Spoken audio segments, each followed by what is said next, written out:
This is Linus, my composting instructor. He's gonna show me how it's done.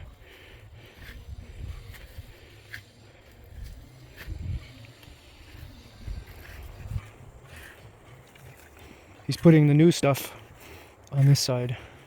So he's making room for it because the old stuff is over there.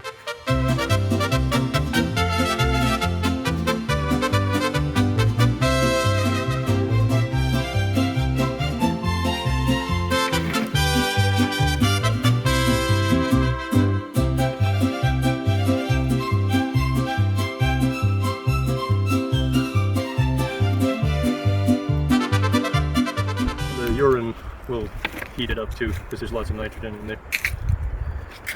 And he was telling me that white pipe over there was stuck all the way down into that, what do you call that thing right there? The wipe that you're pulling stuff out of. This thing? Yeah, composter? It's like a composter, I guess you could call it. But that white pipe was in there to oxygenate. Yeah, to get more oxygen. And right now he was saying how there's a balance between between how wet it is and how dry it is. You want a nice balance there. You do want some wetness.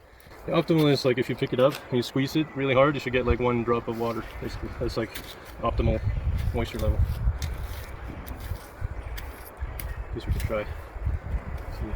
He's squeezing it to see. Like a little more than 1 drop, so it's maybe a little too wet. Might make it like low oxygen.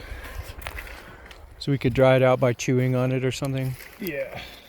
So now we did this with the other barrel and just taking it over and dumping it on the pile where we made space earlier for it.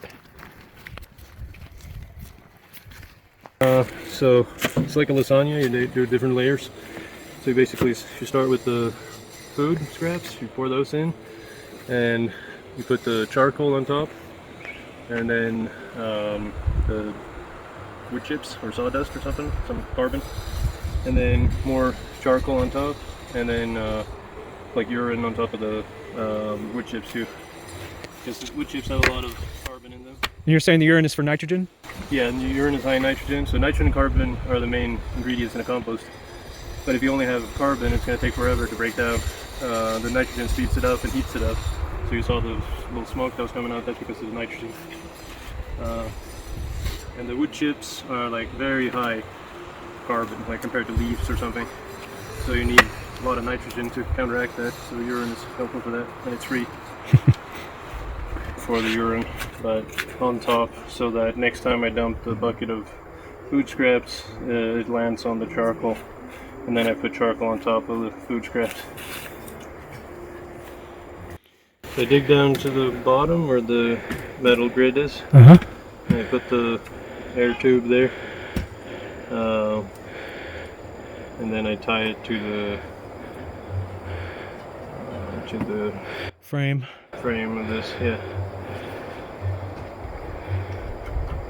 So he left some of the compost there so there'd be some bacteria to start out with the new material that's going in there. Yeah.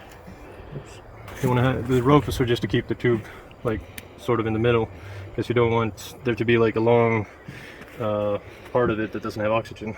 So now it's like only about 1 decimeter on every side before, and then they get oxygen from the holes in this thing too. So okay, so he's saying depending on how wet it is and what the weather is going to be like if a little bit of rain is coming or some rain, and if this is dry, might leave it uncovered for just a little bit so it can get some water. And then, but I think right now we're going to cover it up, right? Yeah, we're going to cover it up. Yay, it's covered up, ready to go.